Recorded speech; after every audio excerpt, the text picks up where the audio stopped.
দুনিয়ায় স্থলভাগে পিঁপড়া থেকে শুরু করে হাতি পর্যন্ত, ছোট্ট চেলা পোকা থেকে শুরু করে সাপ, বড় বড় পাইথন পর্যন্ত, টোনাটুনি পাখি থেকে শুরু করে ঈগল পর্যন্ত, নদীর ভিতরে চেলাপুটি থেকে শুরু করে তিমি মাছ পর্যন্ত অসংখ্য প্রাণী সকাল বেলায় খালি পেটে জঙ্গল থেকে, গর্তের মধ্য থেকে, বাসা থেকে, পানির মধ্য থেকে যার যার আস্তানা ছেড়ে আহারের অনুসন্ধানে শত সহস্র কোটি প্রাণী সব যার যার ক্ষুধার পেট নিয়ে বেরিয়ে যায়।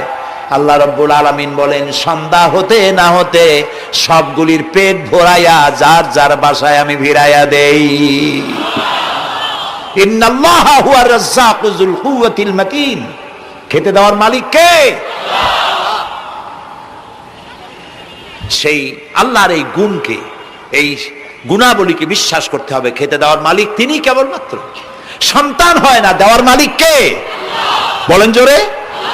হাসাবার মালিক কে? কাঁদাবার মালিক কে? সুখ দেওয়ার মালিক কে? দুঃখ থেকে উদ্ধার করার মালিক কে? হায়াতের মালিক কে? মওতের মালিক কে? ফাআলুন লিমা ইউরিদ। যা খুশি তাই তিনি করতে পারেন। সুবহানাল্লাহ বলে। কোন? কাফ আর নুন, দুটি অক্ষর, যখন যা ইচ্ছে করে হয়ে যায়। আল্লাহর এই গুণকে বিশ্বাস করলে মানুষ শিরক থেকে বাঁচতে পারবে। মাজার মুখী হবে না মুসলমান, মসজিদ মুখী হবে তখন। আজ আমার মুসলমান একদিকে নামাজও পড়ে আর একদিকে মাজারের কাছে গিয়ে দুর্বল হয়ে যায়। আছে না? আছে কি না? মাজারগুলির কাছে গিয়ে সাহায্য কামনা করে। আমার নিজের চোখে দেখেছি মাজারে গিয়ে কিভাবে সেজদা দেয় কবরকে। বলেন নাউযুবিল্লাহ। আল্লাহ ছাড়া কাউকে রুকু সেজদা করা যায় না। যা চাবার আল্লাহর কাছে চাইতে হবে। ওয়াইজা সাআলতা ফাসআলিল্লাহ ওয়াইজা ইসতাআনতা ফাসতাইন বিল্লাহ।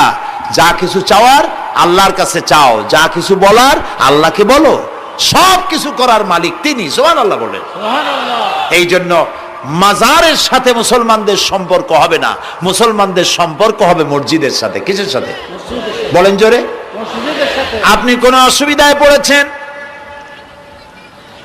মাজলুম হয়েছেন, অত্যাচারিত হয়েছেন, চাকরির সমস্যা হয়েছে, ঘরে খাবার নাই, অসুখ বিসুখ হয়েছে, নানান ধরনের সমস্যায় পড়েছেন, কোনো মাজার নয়, কোনো পীর নয়, মসজিদের ভিতরে চলে যান, উজু করে মসজিদে ঢুকে 2 রাকাত কাজায়ে হাজাতের নামাজ পড়েন। রাসূলুল্লাহর উপরে যখনই বিপদ হতো তিনি নামাজে দাঁড়ায় যেতেন। সুবহানাল্লাহ বলো। আপনি কেন যাবেন একটা কবরের কাছে? আপনার সাহায্য কামনার জন্য কোনো পীর নয়, আপনার সাহায্যের জন্য কোনো কবর নয়। সাহায্য পাওয়ার জন্য কে? আল্লাহ চান আপনার ঈমানটা খালেস হোক। আল্লাহ তাআলা এটা বরদাস্ত করতে পারেন না যে মানুষ কারো কাছে গিয়া আরেকজনের কাছে গিয়ে নথি স্বীকার করুক। আল্লাহ সহ্য করেন না।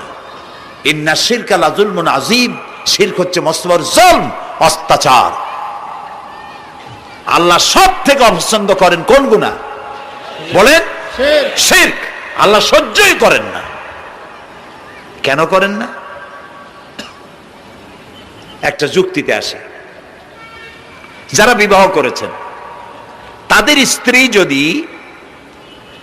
স্বামীর সাথে যে ধরনের হাসি খুশি প্রেমের আদান প্রদান করে, স্বামী ছাড়া যদি আরেকজন পুরুষের সাথে এরকমের ভাব বিনিময় করে, ফোনে কথা বলে, প্রেম করে, খুব সুন্দর করে ভালোবাসা দিয়ে যদি চিঠি লেখে অন্য পুরুষের কাছে, অথবা প্রেম নিবেদন করে, তাহলে স্বামীদের অবস্থা কেমন হবে বলেন? এইটার জবাব দিতেও যদি দেরি হয় তো খুবই কুলক্ষণ। হ্যাঁ, ভয়ানক হবে, ভয়ানক হয়ে যাবে। নিজের চরিত্র যতই যা হোক, বউর চরিত্র ভালো চাই। আচ্ছা বলেন তো, স্ত্রী আপনার সঙ্গে যেভাবে প্রেমের হাসি হাসে, প্রেম নিবেদন করে, ওই রকম আরেকটা পুরুষের কাছে সাথে করলে আপনার সহ্য হয় না কেন? আপনি স্ত্রীর উপর আপনার অধিকারটা কতখানি, কি জন্যে? আপনার স্ত্রীর যে হাসি, যে মিষ্টি হাসি, যা আপনার প্রাণ কেড়ে নেয়, ওই হাসিতে আপনার কোনো অবদান আছে? বলেন। তার যে টানা টানা চোখ, সুন্দর ভ্রু, মাথায় অনেক লম্বা চুল, শরীরটা সুন্দর, যৌবন, রূপ, এর ভেতরে আপনার কোনো অবদান আছে? হ্যাঁ আছে, একটু তো আছেই। আপনি যে মুখ দিয়ে বউটা হাসে, সেই ঠোঁটে একটু লিপস্টিক লাগাইছেন। যে চোখের জন্য আপনি পাগল, সেই চোখে একটু কাজল লাগাইছেন। শরীরটাকে পেঁচাবার জন্য সুন্দর একটা শাড়ি কিনে দিছেন।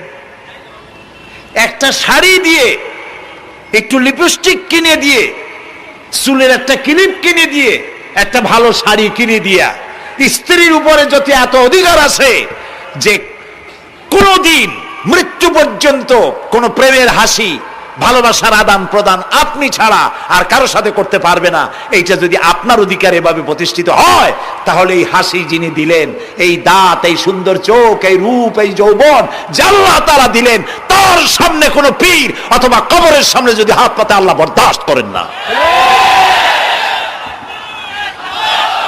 কথা কি বুঝে আসছে? কথা বুঝে আসছে? আলহামদুলিল্লাহ বলেন। আলহামদুলিল্লাহ। বুঝলেই আমাদের কষ্ট সার্থক। আলহামদুলিল্লাহ বলুন। আমরা যেন আল্লাহরে চিনতে পারি, বুঝতে পারি। আমার বিশ্বাস করুন, কোরআন আমার সামনে, আল্লাহর কসম, কোন জীবিত পীর, কোন মৃত্যু পীর আমার ভাগ্যের ভালো বা মন্দ করার কোন অধিকার রাখে না, রাখে না, রাখে না। কোন পীর ফু দিয়ে আমার ভাগ্যকে ভালো বানাই দিতে পারবে না, পারবে না, এবং আমার একটা চুলও বাঁকাও করতে পারবে না। খাইরিহি ওয়া শাররিহি মিনাল্লাহ তাআলা। আমার ভালো, আমার মন্দ করার একমাত্র মালিককে। এক আঙ্গুল আকাশের দিকে উঁচু করে চিৎকার দিয়ে বলুন, কে? আবার বলেন, আবার বলেন, আবারও বলুন। হাত নামা। আল্লাহ কবুল করুন, বলেন আমিন। আমার এই বক্তব্য দিয়ে আমি কোন পীরকে অমর্যাদা করছি না। পীর সাহেবদের কাছে পীর কোন শরীয়তের শব্দ নয়।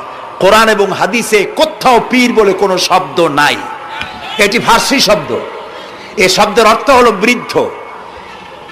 তো পীর যদি বৃদ্ধ হয় ভালো কথা, তিনি যদি আলেম হন আরো ভালো কথা। কিন্তু বাপ পীর ছিল, উনিও সেই সুবাদে পীর। ইলেম নাই, তোনার নিজের কাছেই তো টর্চ নাই। আপনাকে অন্ধকারে উনিও ম্যানহোলের মধ্যে পড়বে, আপনারে নিয়ে পড়বে। আলেম হইতে হবে। পীর যদি হয় আলেম হইতে হবে, এক নম্বর কথা। দুই নম্বর কথা হলো, তিনি ব্যবসায়ী হবেন না। ধর্মের নামে তিনি ব্যবসা করবেন না। তিনি মানুষকে হেদায়েতের পথ দেখাবেন। প্রয়োজনে জেলে যাবেন, প্রয়োজনে ফাঁসির মঞ্চে দাঁড়াবেন।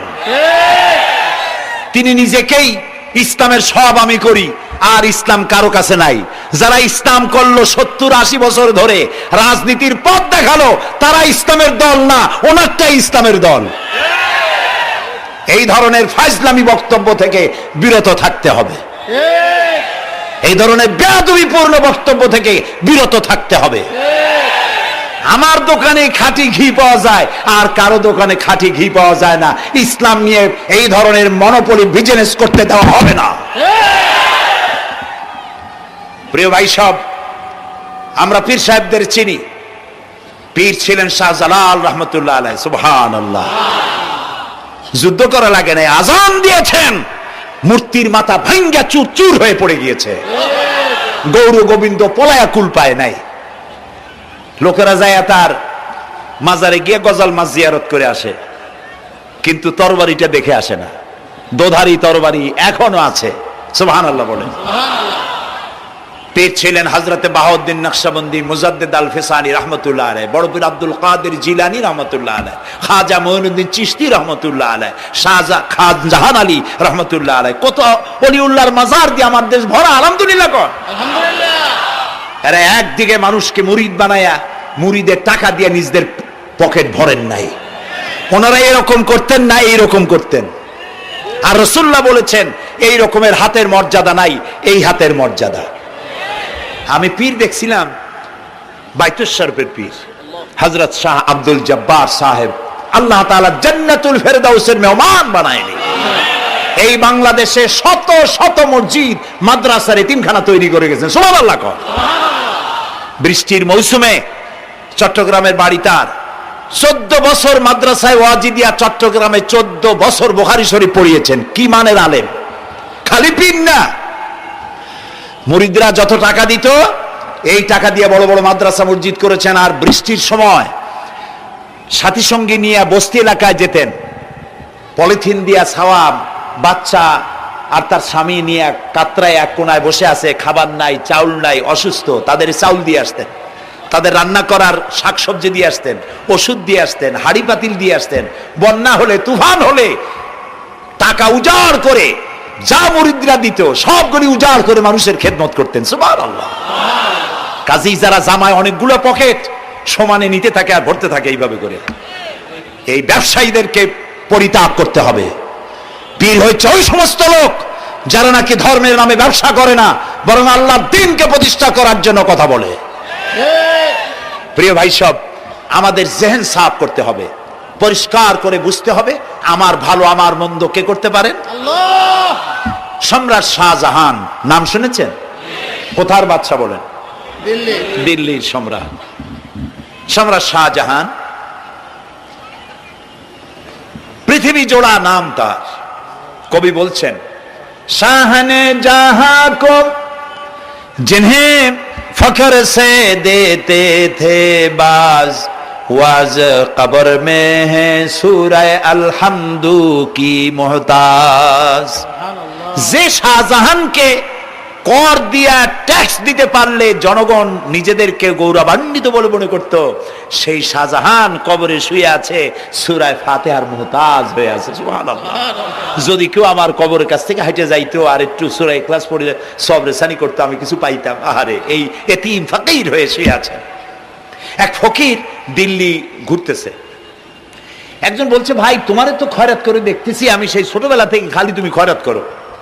একটা জিনিস আপনারা মনে রাখবেন, গরিব, আজকে যারা গরিব পরিশ্রমের মধ্য দিয়ে কালকে তারা ধনী হতে পারে, কিন্তু যারা ভিক্ষুক, যারা ভিক্ষা করে, জিন্দেগিতে কোনোদিন তারা বড় হতে পারবে না। ভিক্ষা করা যাদের অভ্যাস, জীবনেও বাড়ি করতে পারবে না, জীবনেও ধনী হইতে পারবে না, কিন্তু গরিব ধনী হইতে পারবে। কারণ হলো আল্লাহর কাছে দুইটা বৈধ জিনিস অত্যন্ত ঘৃণিত। কয়টা? একটা হলো তালাক, আর একটা হলো ভিক্ষাবৃত্তি, মানুষের কাছে চাওয়া। আল্লাহ পছন্দ করেন না। তো ভিক্ষুক ঘুরতেছে, একটা লোক বলল, মিয়া তোমার তো সারা জীবনই খরচ করতে দেখি। খরচ করবো না, করবো কি? যার কাছে যাই সে দেয় 4 আনা 2 আনা 1 টাকা, এর বেশি তো দেয় না। তেদি আমি কেমনে বড় লোক হবো? কয় যে তুমি বাদশারের চোখে দেখো না, বাদশারের চোখে দেখো না। কয় বাদশার কাছে কি আমার মতো লোক যাইতে পারে নাকি? কল না, যাইতে হবে, যাও। বাদশাহ একবার যাবা, এমন দেওয়া দেবে জীবনে আর তোমার খরচ করা লাগবে না। পাতি শিয়ালের পিছনে ঘুরে তো লাভ নাই। পাতি শিয়ালে খায় মুরগি, তোমার একটা ঠ্যাং দেবে, দাঁতের খেলালের কাজ হবে না। বাঘের পিছনে ঘোরো, বাঘে খায় গরু আর হরিণ, একটা রান দিলে তুমি 1 সপ্তাহ খাইতে পারবা। কাজে ঘুরতে গিয়েও বোঝা উচিত কার সাথে ঘুরি। তো বলছে বাদশার কাছে যাও। তো বাদশারে পাবো কই? কই তো দেখলাম কেবল মসজিদে ঢুকলো। তারপরে ফকির গিয়ে দাঁড়ায় আছে বারান্দায়, দেখে যে উনি বাদশা ভেতরে বসে হাত তুলে আছে ভাবে, আর চোখ দিয়ে পানি পড়ে দাড়ি ভিজে ভিজে পড়তেছে। নামাজ শেষ করে, মোনাজাত শেষ করে বাদশা বেরিয়েছেন। কোন বাদশা? শাহজাহান। বাইরে আসার পর ফকির বলল, আসসালামু আলাইকুম বলে ফকির রওনা করছে। বাদশা বলে, দাঁড়াও, তুমি যে রওনা করলা, তোমার তো ভিক্ষুক মনে হয়, আর লোকেরা যারা ভিক্ষুক না তারাও তো আমার কাছে চায়, আর তুমি তো ভিক্ষুক, চাইলে না কেন কিছু? ভিক্ষুক বলে, জাহাপানা, আমি কিছু চাইতে এসেছিলাম আপনার কাছে, কিন্তু আপনার করুণ অবস্থা দেখে আমার জ্ঞানের চোখ খুলে গিয়েছে। আমি দেখতে পেলাম আমি যার কাছে চাইতে এসেছি, আমি তো কান্দি না, হাতও পাতি নাই। যার কাছে চাইতে আসতাম দিল্লির সম্রাট, আবার কোন সম্রাটের কাছে হাত পেতে ভিক্ষুকের মতো কি জানি চায়, আর চোখ দিয়া পানি পড়ে দাড়ি ভিজে ভিজে পড়ছে। আমার জ্ঞানের চোখ খুলে গেছে, দুনিয়ার বাদশার কাছে আর চাইবো না। বাদশা কান্দে যে বাদশার কাছে, তার কাছেই চাইবো। প্রিয় ভাই সব, এই জন্যে জিহ্ন সাফ করে ফেলুন। দুনিয়ার কোনো মানুষের জন্য, মানুষের কাছে নয়, কোনো কবরে নয়, কোনো কারো কাছে নয়, আল্লাহ তাআলার কাছেই আমরা নামাজের মধ্যে ঘোষণা করেছি, ইয়্যাকা না'বুদু ওয়া ইয়্যাকা নাস্তাঈন। আল্লাহ তাআলা, তোমার একমাত্র ইবাদত করি, তোমার কাছেই সাহায্য চাই। কাজেই সাহায্য আল্লাহর কাছে। কার কাছে চাইবো বলেন? আল্লাহ আমাদের ঈমান পোক্ত করে দিন। আমরা বলি আমিন, আমরা বলি আমিন। অসুখ বিসুখ হইলে পরে ধৈর্য ধরবেন। অনেক মানুষ আছে জ্বর হইলে কয় যে এত নামাজ পড়ি খালি জ্বর আমারই হয়, এত রোজা রাখি, ভালো ভালো কাম করি, আমার ছেলের অসুখ মোটে সারি না। এই জাতীয় কথা বলবেন না। মুমিনের পায়ে যদি কাঁটাও ফোটে সওয়াব থেকে খালি নাই। ধৈর্য ধরতে হবে। কাঁটা ফুটছে, বলেন ইন্না লিল্লাহ। আজাবান লিল মুমিন, মুমিনের জন্য বড়ই আশ্চর্য ব্যাপার, বিপদ হইলেও শুকর আদায় করে আর সুখে থাকলেও শুকর আদায় করে। সুবহানাল্লাহ বিহামদি। বিপদ আসলে সে বলে ইন্না লিল্লাহি, বলেন ইন্না লিল্লাহি ওয়া ইন্না ইলাইহি রাজিউন। আর যখন শান্তি আসে বলে আলহামদুলিল্লাহ। দুই অবস্থায় তার জন্য নিয়ামত আল্লাহর তরফ থেকে সে পায়, আলহামদুলিল্লাহ। প্রিয় ভাই সব, তো আল্লাহর উপর ঈমান আনার জন্য কয়টা শর্ত বলছিলাম? এই যে প্যাচ লেগে গেছে, কয় যে তিনটা। আল্লাহর উপর ঈমান আনার জন্য শর্ত কয়টা? চারটা। চারটার বলছি কয়টা? দুইটা। আরেকটা হচ্ছে আল্লাহর কুদরত, এ বিশ্বাস করা। আল্লাহর কুদরত মানে শক্তি। আল্লাহর কিছু বিশ্বাস করবেন বলেন জোরে? শক্তি। আকাশ এবং জমিনে শক্তিশালী কে? কিন্তু আমার দেশের জনগণ, কিছু কিছু রাজনীতিবিদরা বলে জনগণই নাকি সকল ক্ষমতার, সকল শক্তির উৎস। কি পাগল! তুমি ক্ষমতার উৎস? নাকের মধ্যে ময়লা, দাঁতে ছাতা, পেটের মধ্যে দুর্গন্ধ ভরা, ক্ষমতার উৎস। আশ্চর্য কথা। এই যে ক্ষমতার উৎস, হাজার হাজার লোক এখানে বসা, দুইটা ভাউয়া ব্যাংক যদি দুই কোণা দিয়ে ঢোকে, ভাউয়া ব্যাংক চেনেন? বিগ সাইজের ব্যাংক, দুইটা যদি দুই দিক দিয়ে ঢোকে লাফাইতে লাফাইতে, সামনে যারা আছে এমনি লাফাবে। অন্তত টঙ্গী তামিরুল মিল্লাত মাদ্রাসা ছাড়াইয়া তারপরে ফিরে তাকায় বলবে, ভাই আমরা দৌড়াই কেন? ব্যাংকের সামনে অসহায়, বল্লা ভীমরুলের সামনে অসহায়, সাপের সামনে, বিচ্ছুর সামনে অসহায়। তারা কয় সকল ক্ষমতার উৎস জনগণ। কপাল পোড়া। ক্ষমতার উৎস জনগণ নয়, এটা কোরআনের সাথে কন্ট্রাডিকশন হয় এ কথায়। আল্লাহ বলেছেন আন্নাল কুওয়াতা লিল্লাহি জামিয়া। সকল ক্ষমতার উৎস কে? আল্লাহ। চিল্লায় বলো আল্লাহ। ক্ষমতা কি দেখছেন? মাত্র 1.5 মিনিট। কয় মিনিট? মাত্র 1.5 মিনিট। আল্লাহ বলেছেন কোন? সাথে সাথে তামিলনাড়ু, মালয়েশিয়া, ইন্দোনেশিয়া, থাইল্যান্ড, মালদ্বীপ, শ্রীলঙ্কা, 2 লক্ষ লোক শেষ, 1 লক্ষের খোঁজ নাই। সমুদ্রের পানি 33 ফিট উঁচু হয়ে এসছে। সুবহানাল্লাহ কই দিচ্ছে করে না? বিজ্ঞানীরা বলেছেন ভারত মহাসাগরের তলদেশে ফাটল ধরেছে, ওর কয়েক কিলোমিটার নিচে ভূমিকম্পের উৎপত্তি হয়েছে। ভারত মহাসাগরের পানি 3 হাত না 4 হাত, কত কিলোমিটার আল্লাহ জানে। এই কয়েক কিলোমিটার নিচে যে মাটি, সেই মাটিরও কয়েক কিলোমিটার নিচে ভূমিকম্পের উৎপত্তি। এখান থেকে ভূমির কম্পন হয়েছে।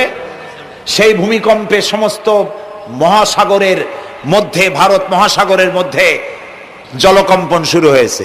পানির কম্পন, মাটির কম্পন একসাথে। 33 ফিট উঁচা, মানে 4 তলা বিল্ডিং এর মতো উঁচু হয়ে আসছে পানি। 4 তলা পরিমাণ উঁচু হয়ে পানি চলে আসছে। বাড়ি গাড়ি সব কিছু খড় কুটার ন্যায় সব উড়িয়ে দিয়েছে। এগুলোরে কপাল পোড়া নাস্তিক যেগুলি, তারা বলে প্রাকৃতিক দুর্যোগ। ওর বাপের মাথা। আচ্ছা, প্রাকৃতিক দুর্যোগ, প্রকৃতি কি? কোন জন্তুর নাম? প্রকৃতি কোন জন্তু জানোয়ারের নাম? প্রকৃতি নিজে চলে না কেউ তাকে চালায়? কে চালায়? কপাল পোড়ারা তা বুঝে না। বিশ্ববিদ্যালয়ের শিক্ষক হয়েছে তো, আল্লাহ দিয়ে আসি কোথায়? তবে সব খারাপ না, ভালো আছে আলহামদুলিল্লাহ। কিছু আছে কপাল পোড়া। বিশেষ করে শান্তিনিকেতনে যারা পড়াশোনা করে আসে, সাহিত্য চর্চা করে, এই সাহিত্য চর্চা করতে করতে এক পর্যায়ে কপাল পুড়ে যায়, আল্লাহরে চিনতে পারে না। সব চেনে, আল্লাহরে চেনে না। আল্লাহ এখন চিনাইতেছে ভালো করে। প্রিয় ভাই সব, কওমে আদ, কওমে সামুদ, এগুলিকে আল্লাহ তারা ধ্বংস করেছেন। কিয়ামতের আগে এই যে 7টা আকাশ, এই আকাশ সম্পর্কে অবিশ্বাসীরা তারা বলেছে আকাশ বলতে কিছুই নেই, এটা নাকি অনেক দূরে, তাই নীলা নীলে দেখা যায়। কি কপাল পোড়া চিন্তা করেন, নীলা নীলা দেখা যায়। এই আকাশ মহাশূন্য। এই আকাশগুলিকে, আকাশ কয়টা কয়টা স্তর? 7টা। এগুলি কাতাইয়ে সিজিল্লিল কুতুব। কোরআনে কারিমে আল্লাহ তাআলা বলেছেন কিতাবের পৃষ্ঠার মতো কিয়ামতের আগে একটার পর একটা ঠাস ঠাস করে পড়বে, ভেঙে চুরে চুরমার হয়ে যাবে। ওয়াইদাল বিহারু ফুজ্জিরাত, আল্লাহ তাআলা বলছেন ইদাস সামাউ ফাতারাত ওয়াইদাল কাওয়াকিবু ইনতাসারাত ওয়াইদাল বিহারু ফুজ্জিরাত। আকাশের তারকাসমূহ বিক্ষিপ্ত হয়ে পড়বে। অসংখ্য তারকারাজি, বিশাল বিশাল তারকা বিক্ষিপ্ত হয়ে পড়বে। চন্দ্র সূর্য একটার সাথে আরেকটা ধাক্কা লেগে চাঁদ আর সূর্য আলো হারিয়ে ফেলবে, একাকার হয়ে যাবে। পাহাড়গুলো উঁচু করে আল্লাহ তাআলা জমিনের উপরে আছাড় মারবেন, কালিহিনিল মানফুস, তুলার মতো উড়ে চলে যাবে। সুবহানাল্লাহ বলবা না? কত বড় শক্তি আল্লাহ পাকের। ওয়াইদাল বিহারু ফুজ্জিরাত, সমুদ্র সমূহ বিদীর্ণ হয়ে যাবে। সমুদ্রে যত পানি আছে সমস্ত পানিগুলি নিঃশোষিত হয়ে যাবে মাটির তলায়, এবং সেখানে অগ্নুৎপত্তি হবে। কোরআনে কারিমে আল্লাহ বলে দিয়েছেন গোটা সমুদ্রগুলিতে আগুন জ্বলতে থাকবে। এগুলি কিয়ামতের আলামত। আল্লাহ পাকের অফুরন্ত মেহেরবানি। এই যে কানের কাছ দিয়ে গুলিটা চলে গেছে, কানে লাগে নাই। বাড়ির কাছ থেকে কিয়ামত হয়ে গেল, বাংলাদেশে আল্লাহ বাঁচাই দিলেন। সুবহানাল্লাহ বলো, আলহামদুলিল্লাহ বলেন। আমাদের প্রতিবেশী দেশগুলিতে যেভাবে আঘাত লাগছে, ওর 1000 ভাগের 1 ভাগের আঘাত কয়েক সেকেন্ড যদি বাংলাদেশে হতো, আমাদের সব অপরিকল্পিত শহর, রাজুক পারমিশন দিয়েছে 3 তলার, করা হয়েছে 7 তলা। এইভাবে অপরিকল্পিত যত বিল্ডিং আছে এগুলি পচা সিমেন্ট দিয়ে, পচা ইট দিয়ে তৈরি করা হয়েছে। 2-3 সেকেন্ডের ভূমিকম্প যথেষ্ট এই শহর লন্ডভন্ড করে দেওয়ার। অসংখ্য মানুষ মারা যাবে, অসংখ্য বাড়িঘর শেষ হয়ে যাবে। এদেরকে রেস্কিউ করার মতো মডার্ন ইকুইপমেন্টসও গভর্নমেন্টের কাছে নাই। এই জন্য আল্লাহর কাছে সেজদা দিয়া গুনার তওবা করতে হবে, আল্লাহ আমাদের মাফ করে দাও, আমার এই গরিব দেশটাকে কিয়ামত পর্যন্ত এই গজব থেকে বাঁচাও।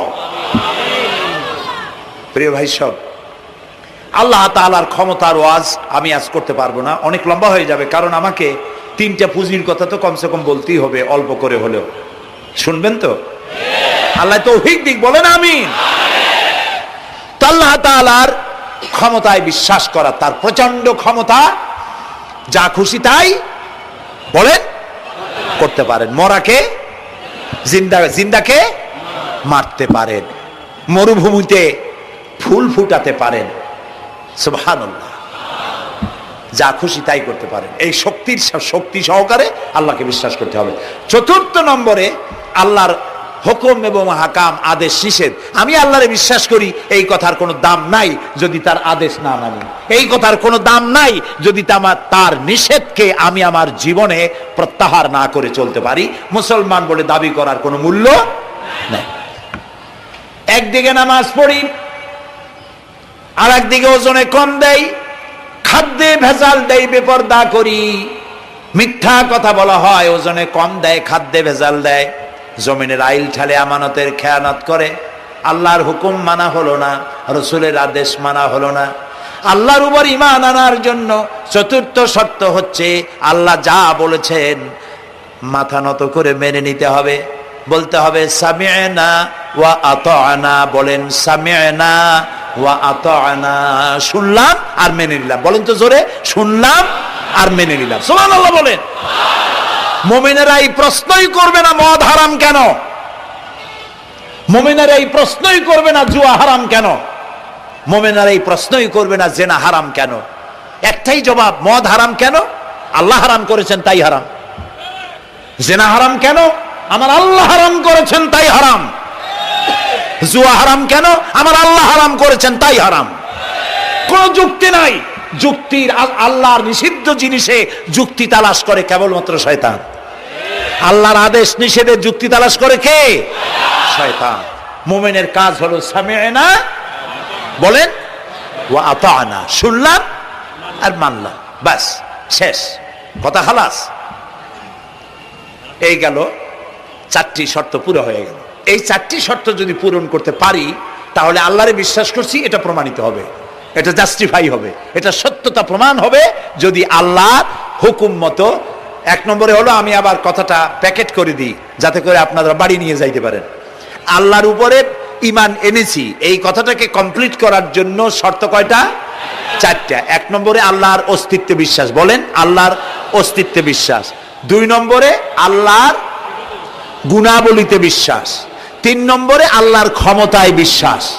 চার নম্বরে আল্লাহর আদেশ এবং নিষেধে বিশ্বাস, মান্য করে চলা। আল্লাহ যেন এই তৌফিক আমাদের দেয়, বলেন আমিন। আল্লাহ রাব্বুল আলামিন দুনিয়ায় শান্তি, আখিরাতে জাহান্নাম থেকে মুক্তি দেওয়ার জন্য আল্লাহ পাক আমাদেরকে একটা ব্যবসার কথা বলেছেন। ওই ব্যবসায় পুঁজি কয়টা? বলেন। তিনটা পুঁজি। বলছি কয়টা? দেখেন যে কেমনি প্যাঁচ লাগে। বলছি মাত্র একটা, সে একটা ডাল বাইর করছি চারটা। এবার আসেন মূল পয়েন্টে।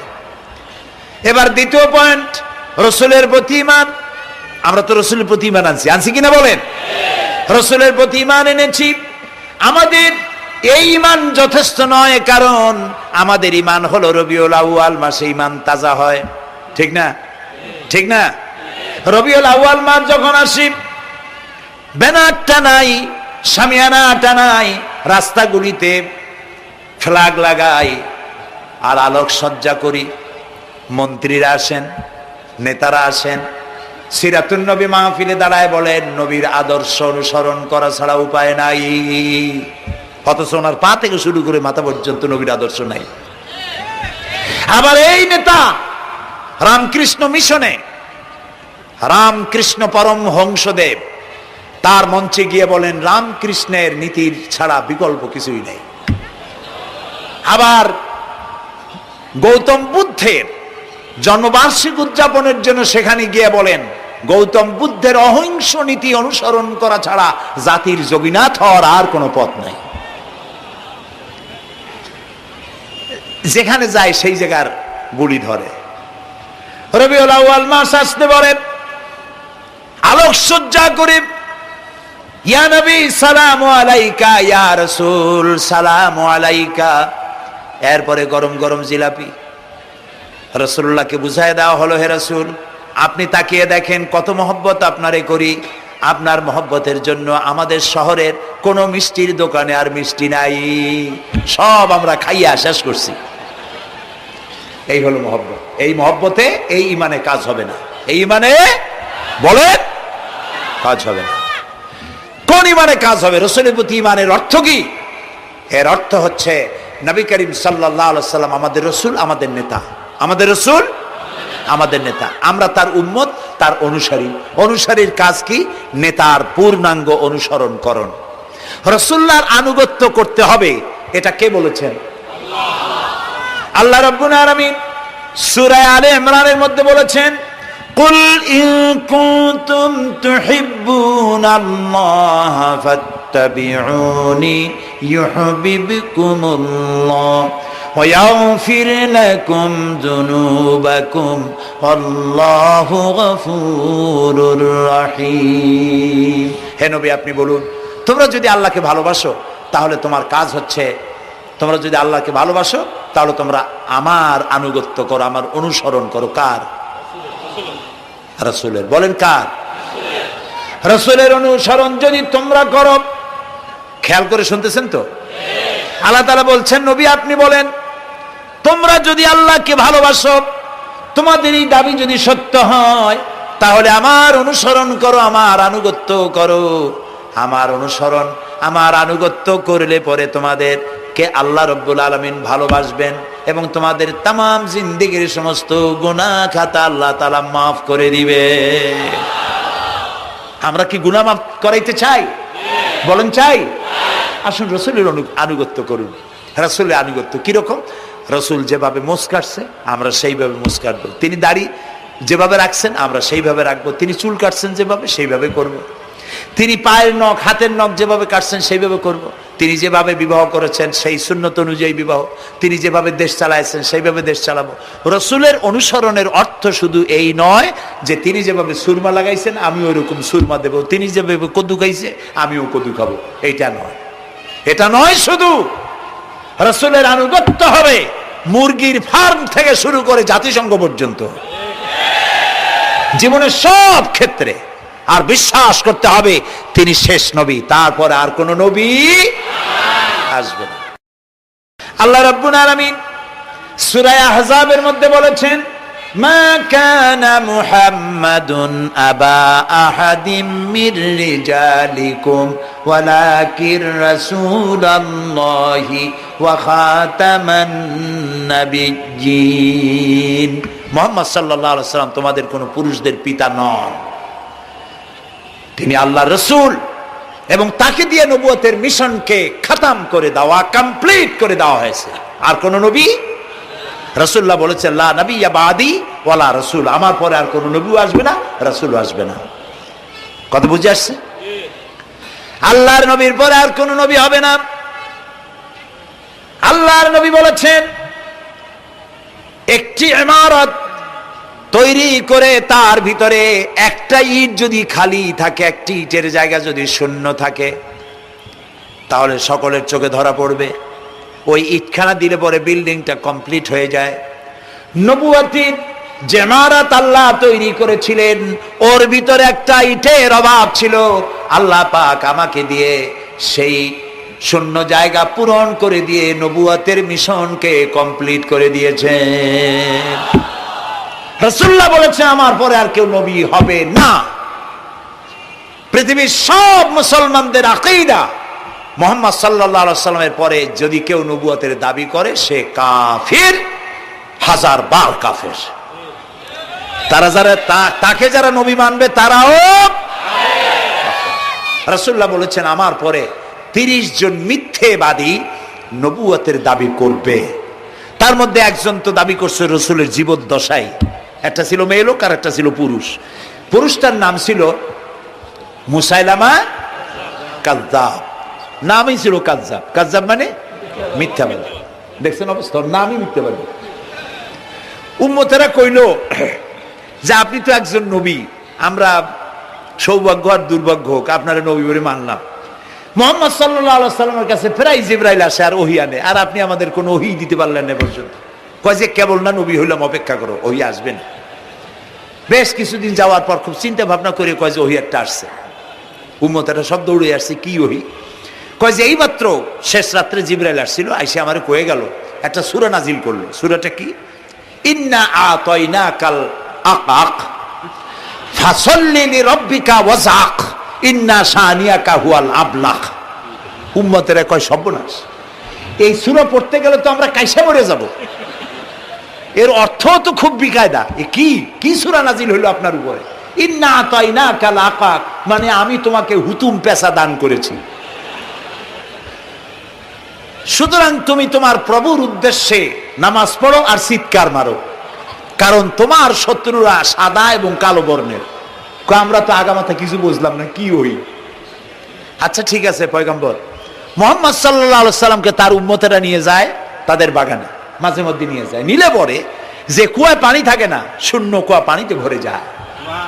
যে গাছতলা দিয়ে তিনি হেঁটে যান, যে খেজুর গাছে খেজুর নাই, সেই গাছতলা দিয়ে রাসূল হেঁটে গেলেন, গাছে ফল ধরে যায়। আপনি তো এরকম কিছু দেখাইতে পারেন না।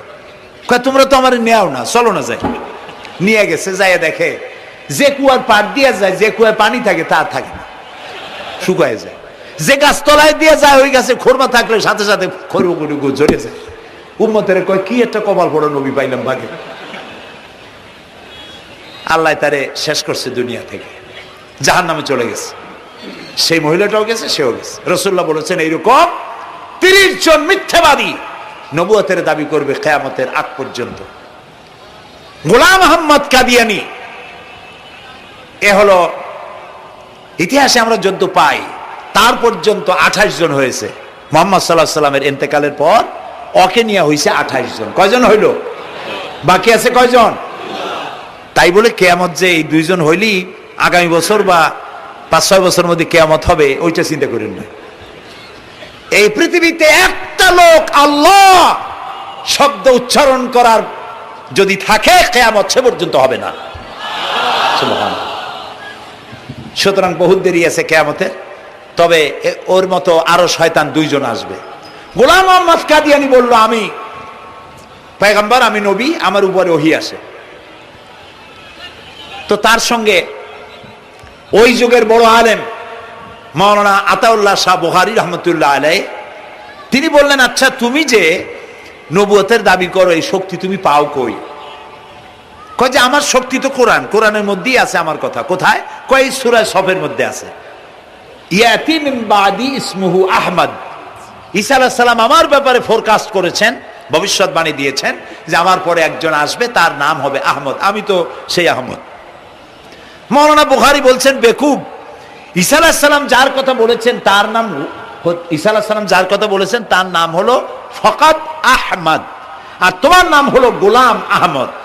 তাহলে এতে করে বোঝা যায় ঈসা আলাইহিস সালাম যার কথা বলেছেন তুমি সেই আহমদের গোলাম, তো তুমি নবুয়তের দাবি করো কেন?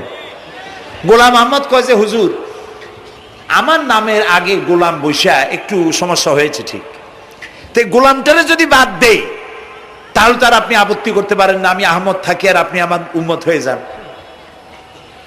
আমি আমার কথা ঈসা আলাইহিস সালাম বলেছেন। মাওলানা বুখারী বলছেন দেখো তোমার ফতোয়া অনুযায়ী তুমি বলছো নামের প্রথম অংশ বাদ দিয়া শেষের অংশ নিয়ে তোমার উপর ঈমান আনতে, তাহলে আমি আমার নাম আতা আল্লাহ, তোমার ফতোয়া অনুযায়ী আমার নামের প্রথম অংশ বাদ দিলাম, আতা গেছে, থাকছে আল্লাহ। আর আল্লাহ হয়ে বলছি তোর মতো গাধারে আমি নবুয়ত দেই নেই। এরপর এই শয়তানের মউত হলো কোথায়? বলেন কোথায়? পায়খানার ভিতরে। এই কাদিয়ানীরা, গোলাম আহমদ কাদিয়ানী কাফের, ওরে যারা নবী বলে মানে তারাও কাফের। প্রিয় ভাই সব, পৃথিবীর 48টি মুসলিম দেশ কাদিয়ানীদেরকে নন মুসলিম মাইনরিটি হিসাবে ঘোষণা দিয়েছে রাষ্ট্রীয়ভাবে। সৌদি গভর্নমেন্ট আইন পাশ করেছে কিয়ামত পর্যন্ত কাদিয়ানীরা মক্কা মদিনায় প্রবেশ করতে পারবে না। বিগত 100 বছরের ভিতরে কোনো কাদিয়ানী মক্কা মদিনায় ঢুকতে পারে নাই। আজকে বাংলাদেশে খতমে নবুয়তের আন্দোলন নতুন কিছু নয়, দীর্ঘদিন থেকে এই উপমহাদেশে খতমে নবুয়তের আন্দোলন চলছে। এই আন্দোলন চলবে যতদিন পর্যন্ত সরকারের পক্ষ থেকে তাদেরকে নন মুসলিম মাইনরিটি ঘোষণা না করা হচ্ছে, আন্দোলন চলবেই। এদের লাশ রাস্তায় ফেলাই দিবা আর 14 কোটি মুসলমান তাকিয়ে তাকিয়ে দেখবে তা বিশ্বাস করো না। খতমে নবুয়তের আন্দোলন যারা করেন এই জাতির 14 কোটি মুসলমানের সমর্থন তাদের পেছনে রয়েছে। কাজী তাদের ব্যাপারে উচ্চবাচ্য কথা বলতে গিয়ে ব্যারিস্টার হন, আইনজীবী হন, যেই হন, খতমে নবুয়তের আন্দোলন যারা করে তাদের ব্যাপারে কথা বলতে গিয়ে মুখ সামনে কথা বলবেন। এদেশের মানুষ শহীদ হয়ে যাবে, কাদিয়ানীদেরকে বরদাস্ত করবে না। আমাদের দেশে হিন্দু, থামুন, আমাদের দেশে হিন্দু, খ্রিস্টান, বৌদ্ধ আমাদের দেশের নাগরিক অধিকার ভোগ করে না? আমাদের সমান নাগরিক অধিকার তারা ভোগ করে। কাদিয়ানীরাও হিন্দু খ্রিস্টানদের মতো নন মুসলিম মাইনরিটি হিসেবে এদেশে বসবাস করে নাগরিক সুবিধা ভোগ করবেন, কোনো অসুবিধা নাই। কিন্তু আপনি মুসলমান বলে দাবি করবেন না, শেষ নবী মানবেন না, আমরা এই ব্যাপারে কিয়ামত পর্যন্ত আপোষ করব না।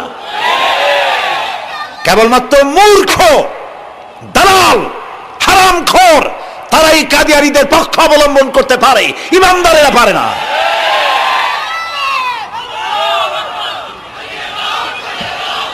কাদিয়ানীরা যে সব মসজিদ তৈরি করে, এগুলি মসজিদ নয়, এগুলি উপাসনালয়।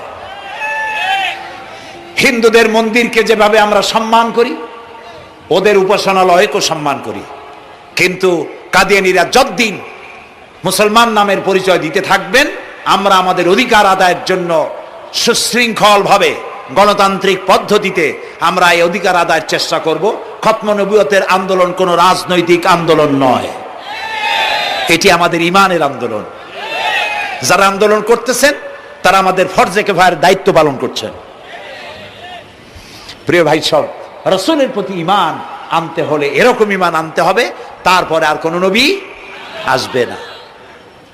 তারপরে কথা হলো তাকে অনুসরণ করতে হবে পায়ের নখকাটা থেকে শুরু করে মাথার চুল পর্যন্ত, জীবনের সব ক্ষেত্রে রাসূলের অনুসরণ করতে হবে। তিনি সেনাপতি ছিলেন, শ্রমিক ছিলেন, পিতা ছিলেন, নানা ছিলেন, স্বামী ছিলেন, ঠিক না? তিনি রাষ্ট্রপ্রধানও ছিলেন। আজকে যারা ধর্ম আর রাজনীতি আলাদা করেন তারা মুনাফিক, মুসলমান নয়, তারা কি? মুনাফিক।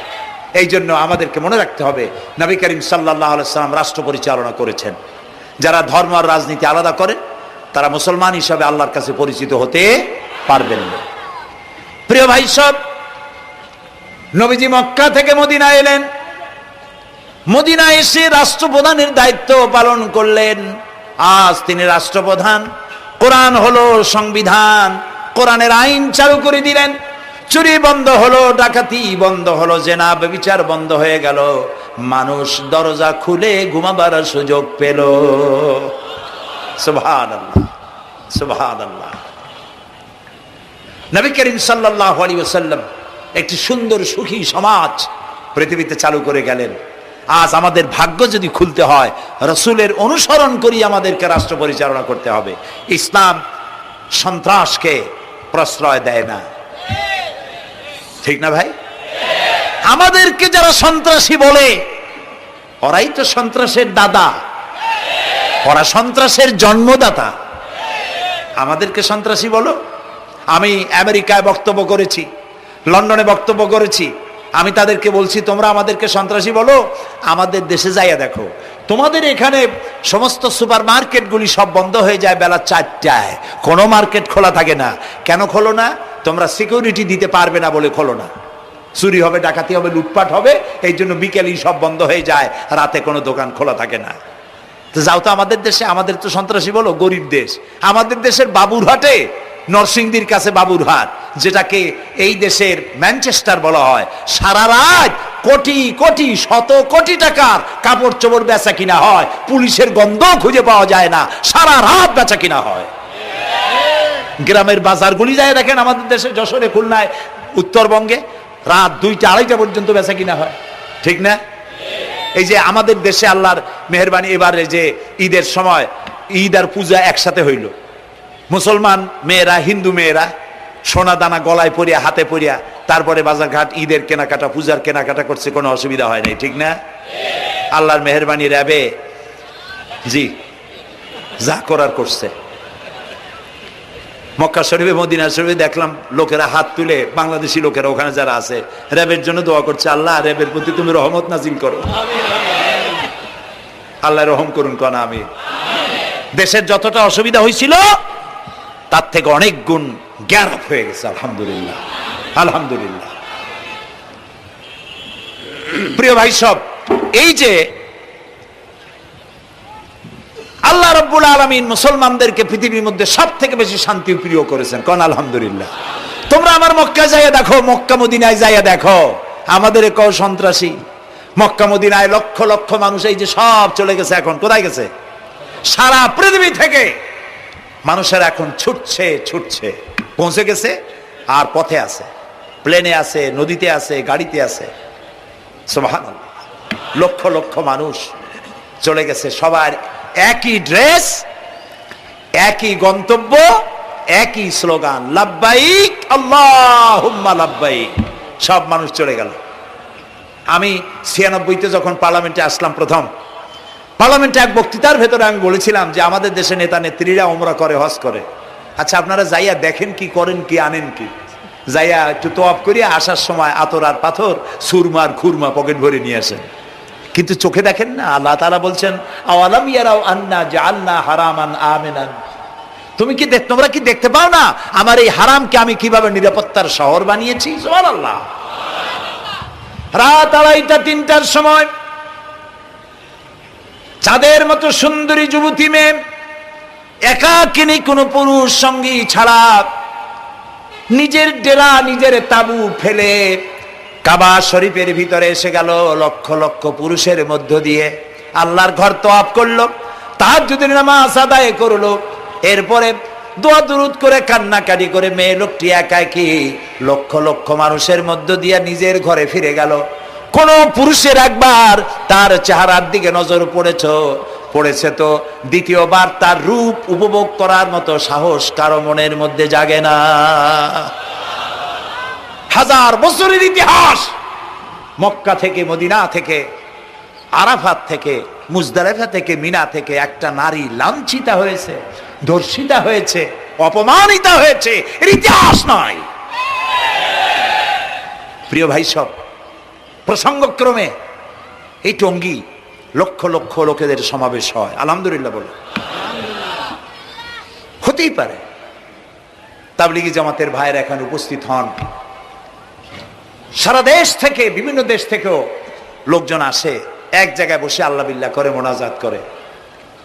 এটা মনে আসলো তাই বলতেছি। কেউ কেউ এটাকে খুব বাড়াবাড়ি করেন। সে বাড়াবাড়িটা হলো, কেউ কেউ বলেন আরাফাতের পরেই দ্বিতীয় এই সমাবেশ। এই বেয়াদবি শব্দটাকে উচ্চারণ করবেন না আল্লাহর হস্তে। কোথায় টঙ্গী, কোথায় আরাফাত, আর কোথায় টঙ্গী? কি এর সাথে আপনি কি মিলান? আপনি বলুন এখানে লক্ষ লক্ষ লোক হয়েছে, আমরাও দেখতে পাচ্ছি লক্ষ লক্ষ লোক হয়, কিন্তু আপনি কেন দ্বিতীয় সমাবেশ বলেন?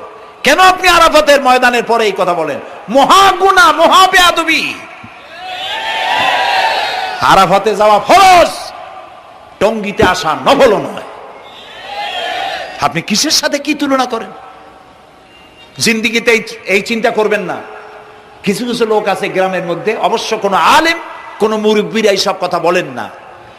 মূর্খ যারা, তারা এই ধরনের কথা ছড়াইছে গ্রামে। 3 বার টঙ্গীতে আসতে পারলে 1 হজের সওয়াব হয়। বলেন নাউজুবিল্লাহ। শুধু 3 বার না, কিয়ামত পর্যন্ত লোকের এখানে আসতে থাকলে আরাফাতের ময়দানে 1 সেকেন্ডের যে সওয়াব হবে তাও হবে না। আরাফাত হচ্ছে সেই ময়দান যেখানে আদম আলাইহিস সালাম থেকে শুরু করে মুহাম্মদ রাসূলুল্লাহ সাল্লাল্লাহু আলাইহি সাল্লাম পর্যন্ত সব নবীদের চোখের পানি শুকিয়েছে। পৃথিবীর কোটি কোটি মানুষ এখানে কাঁদছে। আর আল্লাহ রাসূল বলেছেন, আল হাজ্জুল মাবরুর লাইসা লাহুল জাযাউ ইল্লাল জান্নাহ। একটা কবুল হজের সওয়াব আল্লাহর কাছে বেহেশত দেওয়া ছাড়া আর কিছুই নেই। মান হাজ্জা লিল্লাহ ফালাম ইয়ারফুস ওয়ালাম ইয়াফসুক রাজাকা ইয়াউমিন ওয়ালাদাতহু উম্মুহু, রাওয়াহুল বুখারী। বুখারী শরীফের হাদিস। রাসূলুল্লাহ বলছেন, আরাফাতের ময়দান থেকে হাজিরা যখন বেরিয়ে যায় সন্ধ্যায়, মা যেমন নিষ্পাপ সন্তান প্রসব করে, আরাফাত থেকে হাজিরা তেমন নিষ্পাপ হয়ে বেরিয়ে যায়। আল্লাহর হস্তে আপনারা এই তুলনাটা কেউ করবেন না। বলবেন অনেক বড় সমাবেশ হয়েছে, লক্ষ লক্ষ লোক হয়েছে, বাস শেষ। এটা দ্বিতীয় সমাবেশ, আরাফাতের পরে এটা দ্বিতীয় স্থান অবলম্বন করেছে। এইসব বাজে কথা আর একদিনও বলবেন না। মহাবে আদবি যদি কেউ বলে থাকেন আস্তাগফিরুল্লাহ পড়েন আস্তাগফিরুল্লাহ। আল্লাহ সবাইকে ক্ষমা করুন, বলুন আমি। এখানে আসলে দোয়া কবুল হবেই, কোনো গ্যারান্টি নেই, কোনো গ্যারান্টি নাই। কিন্তু রাসূলুল্লাহ বলেছেন আরাফাতের ময়দানে দোয়া কবুল হয়। রাসূলুল্লাহ বলেছেন আল্লাহর ঘরের কাছে দাঁড়ায়া, মুলতাজিমে দাঁড়ায়া এমন কোন দোয়া করি নাই যে আল্লাহ কবুল করেন নাই।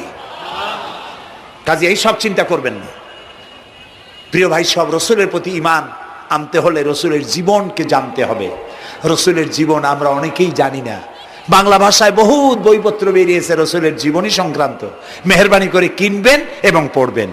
রসুলের প্রতি ঈমানের অর্থ হলো রসুলুল্লাহর পা থেকে শুরু করে মাথা পর্যন্ত সবটা আমল করা এবং তাকে মোহাব্বত করা। রসুলকে কি করবো আমরা?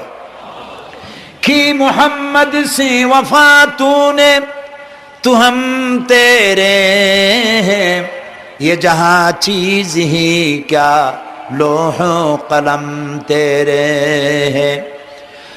মোহাম্মদ সাল্লাল্লাহু আলাইহি সাল্লামের সঙ্গে যদি তুমি মহব্বতের কানেকশন জুড়িয়ে দিতে পারো, তার অনুসরণ আর অনুকরণ যদি করতে পারো, আকাশ আর জমিন তো দূরের কথা, লোহ কলম পর্যন্ত আল্লাহ তোমার জন্য করে দেবে। নবী করিম সাল্লাল্লাহু আলাইহি সাল্লামের উপর ঈমান আনার অর্থ হলো তার অনুসরণ অনুকরণ করা। 3 নম্বরে ফাতুজাহিদুনা ফি সাবিলিল্লাহি বিআমওয়ালিকুম ওয়া আনফুসিকুম, আল্লাহর রাস্তায় লড়াই করো জান দিয়া আর মাল দিয়া। কি দিয়া কোন তো? জান দিয়া আর মাল দিয়া। আমরা কিন্তু বলি হুজুর আসি আপনার সাথে, আপনার পিছনে আসি, জানটা দিয়ে দেব। এই মানুষেরা খুব চালাক। আপনি জান দিলে তো মাল থেকে যাবে। আগে দেবেন কি? মাল, পরে দেবেন জান। মাল দিতে হবে, জান দিতে হবে আল্লাহর দ্বীন প্রতিষ্ঠার জন্য। রাসূলুল্লাহ জীবন দিয়ে, সাহাবায়ে কেরাম জীবন দিয়েছেন, রাসূলুল্লাহ রক্ত দিয়েছেন, দান মোবারক শহীদ হয়েছে। আমি দেখেছি ওহদের মাঠে, আমি ওহদে যখন সফর করেছি, আল্লাহ বহুবার নিয়েছেন আলহামদুলিল্লাহ। আমাকে সেখানকার একজন আলেম মদিনার, তিনি আমাকে নিয়ে গেলেন ওহদে বেশ কয়েক বছর আগে। ওহদে গিয়ে দেখলাম, আমাকে দেখালো যে নবী করিম সাল্লাল্লাহু আলাইহি সাল্লামের যেখানে দান শহীদ হয়ে গিয়েছিল, দাঁত মুবারক শহীদ হয়েছে, রাসূলুল্লাহ বেহুশ হয়ে পড়ে গেছিলেন। তাকে হযরতে আবু বকর, হযরত ওমর, হযরত ওসমান, এই 3 জনে উঁচু করে নিরাপদ জায়গায় নেওয়ার জন্য দৌড়াচ্ছিলেন। পাহাড়ের উপরে যখন উঠতেছিলেন, ওই 3 জন রাসূলকে খাড়ে করে নিয়ে উঠতেছেন। পাহাড় তখন কাঁপতেছিল, পাহাড় কাঁপতেছে, এত বড় কাঁপন উঠেছে পাহাড়ের। পাহাড় সেই এলাকা থেকে কাগজ কাটলে, কেচি দিয়ে কাগজ কাটলে যেমন রেজা রেজা হয়ে যায়, আমার নিজের চোখে আমি দেখলাম। তিনি আমাকে দেখালেন এই সেই এলাকা যেখানে রাসূলকে উঠানো হয়েছিল। পাহাড় আল্লাহর ভয়তে কাঁপতেছিল তরতর করে।